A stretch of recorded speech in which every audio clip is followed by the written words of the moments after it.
Olá, gente, tudo bem? Então, falando aqui mais um pouco sobre momento linear, certo? E alguns exemplos aí de conservação do momento linear. Então, vamos falar um pouquinho disso aí. Então, vamos ver um exemplo bem simples, né? Dois exemplos bem simples, mas bem interessantes. Vamos ver esse exemplo aqui bem simples, que seria dois corpos, corpo de massa M1 e M2, presos por uma mola, tá? Então, a situação inicial eles estão aí, estão em equilíbrio. Estão em equilíbrio, não tem nenhuma força atuando sobre eles, certo? Assim, obviamente existe o peso e a normal que estão atuando na direção perpendicular ao que seria aí o movimento, certo? O movimento de interesse ele vai ocorrer na direção onde a mola aí tá, né, sendo a entidade principal, ok? Nessa direção perpendicular aí as forças, elas por enquanto elas não vão ser mencionadas de forma majoritária porque não vai ter movimento nessa direção, tá bom, gente? Então, beleza. Então, vamos lá. Então, na primeira situação, você tem as duas massas aí em equilíbrio e a mola não tem distensão. Então, não há nenhuma força atuando na horizontal, certo? Aí, o que acontece? Aí o Caio vem lá um bonitinho e puxa os dois corpos, certo? Puxa eles para eles ficarem nessa posição aqui. Então, essa configuração aqui é a configuração após alguém chegar, botar a mão nos corpos e segurar, afastar eles, tá bom? E a mola, obviamente, vai ficar distendida. Então, essa é a situação que a gente vai começar o nosso problema. Agora, o que eu faço? Eu abandono o sistema, certo? Então, eu distendo a mola, coloco eles nessa posição, tá bom? E solto. Quando eu solto, o que acontece?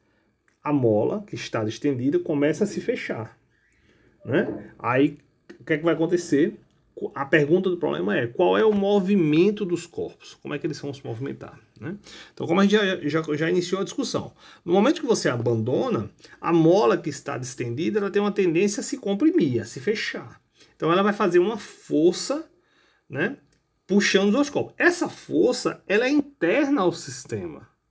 Essa força, né, ela está dentro desse círculozinho que eu fiz aí. Então, o sistema dois blocos mola, essa força ela é interna ao sistema.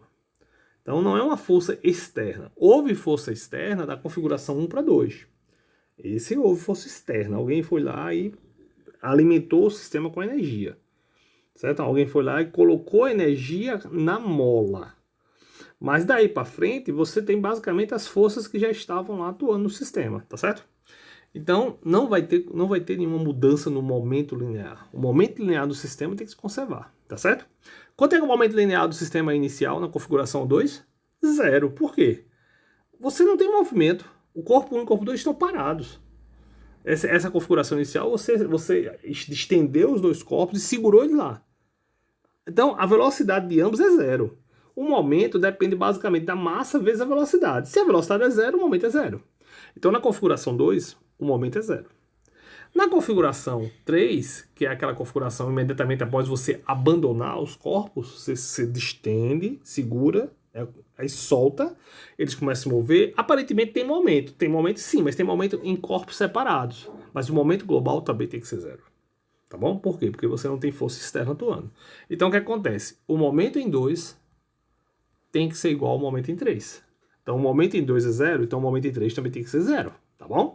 Então aquela quantidade de movimento que está ali nos corpos, no corpo 1 e no corpo 2, elas têm que ser igual em módulo para poder ter sentido contrário, né? E se cancelar e dar zero. É isso que acontece nas contas. Então quanto é o momento 2? O momento 2 é zero.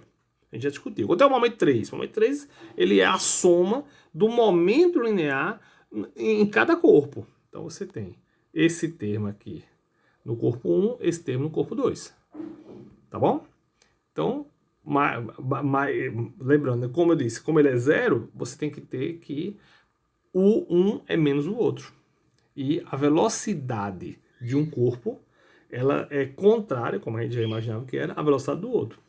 E a relação entre elas, entre os valores, depende da relação das massas, segundo essa expressão aqui. Tá bom? Segundo essa expressão aqui. Tá bom, gente? Então essa é a estratégia para resolver. Você tem que lembrar que o sistema fechado, ele se chama massa-mola, como foi descrito, ele não tem força externa da configuração 2 para a configuração 3. Por quê? Por que não tem? Porque na configuração 2, aquela força da mola já estava presente ali. Tá? Não houve uma força externa ao sistema, ali daquele, né, do 2 para o 3. Né? Houve uma força externa da configuração 1 para gerar a configuração 2. Isso aí houve.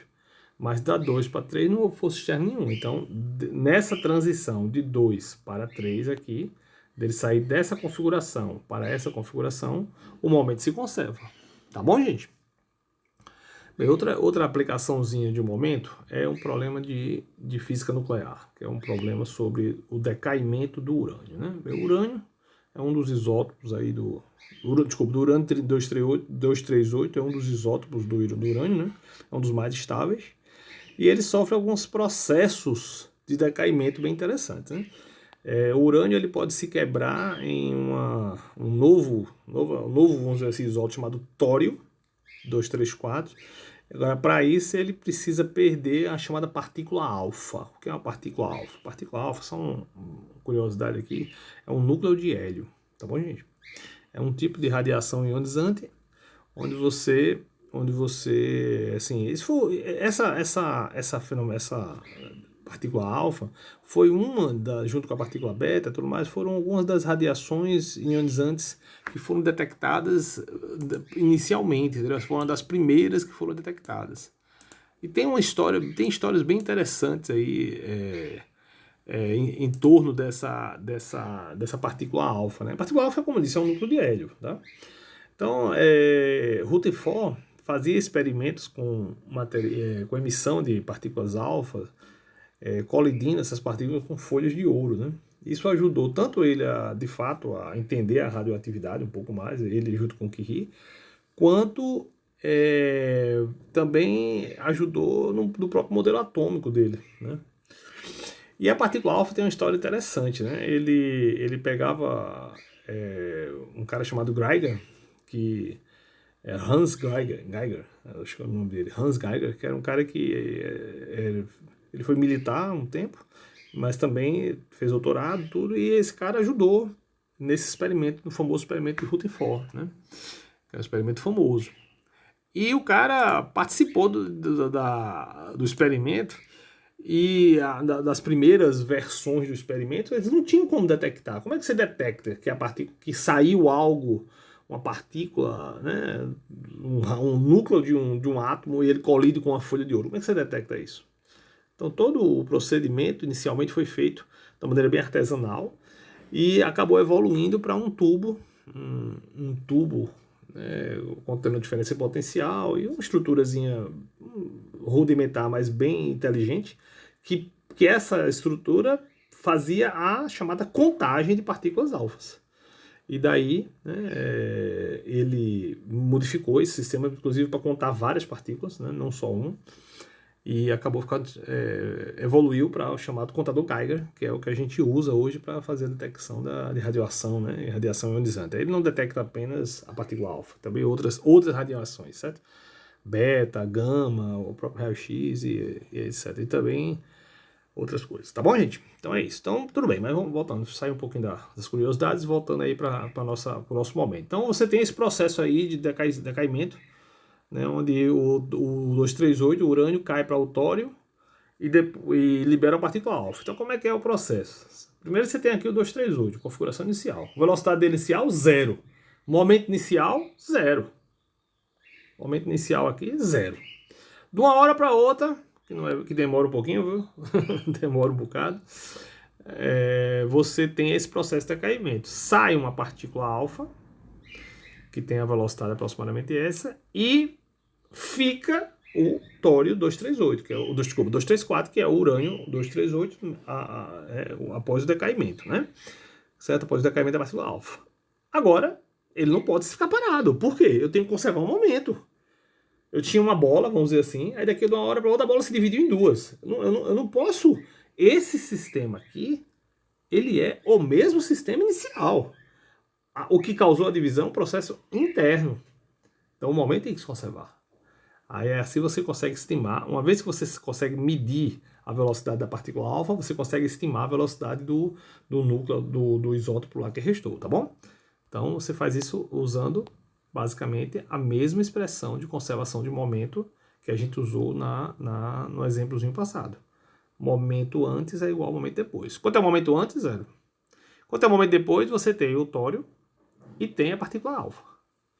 Aí é só você fazer a mesma resolução que você fez a gente fez no exemplo passado, e a gente encontra que o tório se movimenta no sentido contrário que a partícula alfa saiu. Tá bom, gente?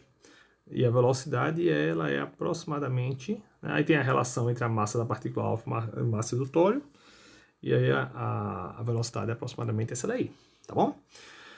Pois é, gente, então a gente vai em breve aí passar mais exemplos de momento linear e aplicações, tá bom? Muito obrigado, viu? Até mais, tenha um bom dia.